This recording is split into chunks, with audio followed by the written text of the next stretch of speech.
Traditionally, amateur racers go off for a weekend of motorsport with a motorhome to sleep in and a car on the trailer behind. But I've thought of a cunning way to streamline this whole business. Just leave the car and trailer behind and race the motorhome. I think this plan has a stench of genius about it. You've still got something to get there in, you've still got something to sleep in, you've still got something to race, and you've still got something to go home in.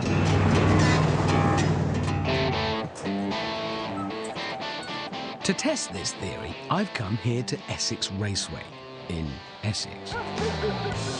Home to banger racing, stock car racing, and from next year, the British round of the Formula One World Championship. This is my motorhome, a Ford Midas. Nice. Now let's meet my fellow competitors in their mobile motorsport racing living quarters. In the Mitsubishi L300, we've got touring car star Matt Neal. In the Toyota Lightace, we've got touring car star Anthony Reid. In the Chevrolet, we've got touring car star Tom Chilton. In the left-hand drive Fiat Ducato MV70 Globetrotter, we've got touring car star Matt Jackson. And in the Transit, we've got Desperate. So, we have all sizes and shapes of luxury motorhome here, and all manner of engines and power outputs. And that's good, because it leads to the one thing you want most of all in motorsport: unpredictability.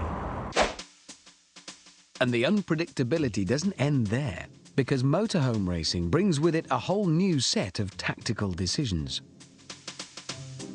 You see, the governing body of motorhome racing states in the official 2007 rulebook that you must prepare your motorhome for racing the night before the race. Once the sun goes down, you may not make any further changes.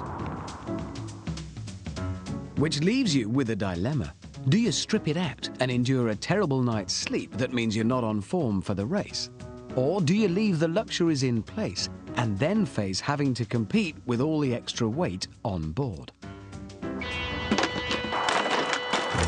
I went for the strip it all out, have a bad night option. And actually, so did all the other drivers. Well, nearly all.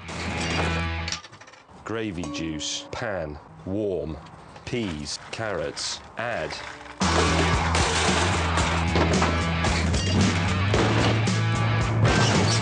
Finally, everything was ready. That's a pie. For next day's big race. Night descended over Essex.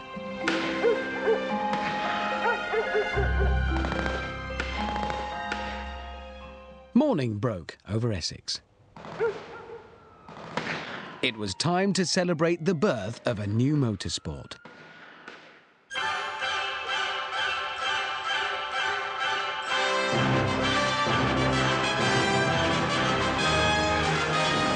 Great day for a race, this. Friday the 13th.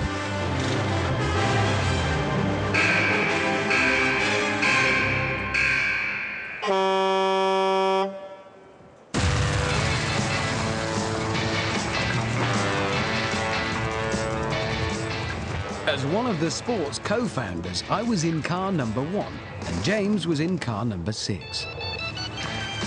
Turn it in, feed it through the apex. There's quite a lot of understeer occurring.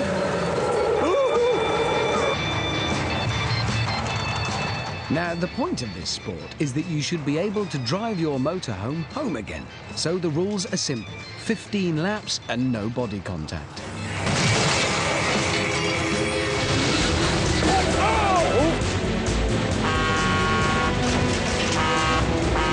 Mind you, we had invited touring car drivers. Right, we're going in 3 abreast. This is going to be a late braking competition. Oh, no! Oh! I've just seen the door of the kitchen unit on the track, and that doesn't happen at Silverstone. James's tactic of a good night's sleep wasn't working out. He was at the back of the field, but he had a plan. Right, the trick, I think, is to take a slow but inside line so that as they get carried away, I can sneak through on the left-hand edge. The little red Toyota had no bulk and no power, but he was plucky, and we respected that for a bit.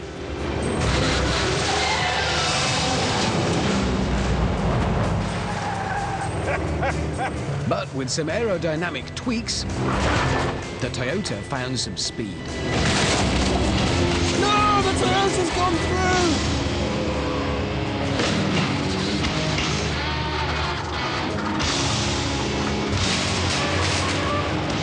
Lap 8, and amazingly, James had managed to get lost on an oval.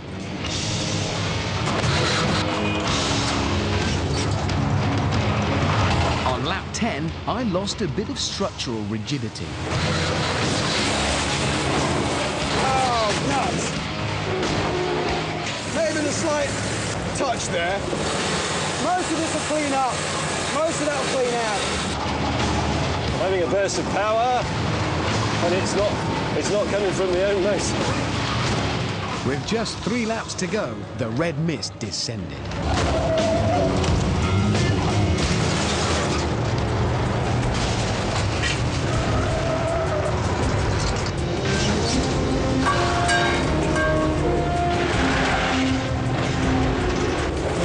Luckily, my structure was still holding.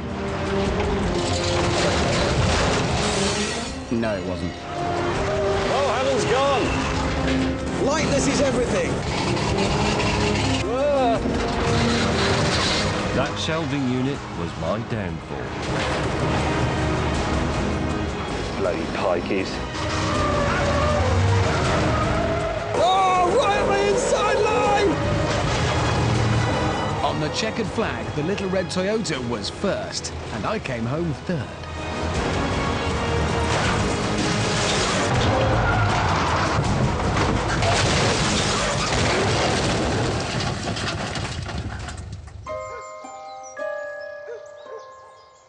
Well, I think the no contact rule needs a bit of a tweak, but we are onto something here. Like I said, you turn up in one vehicle, you sleep in it, you race in it, and then you drive it home.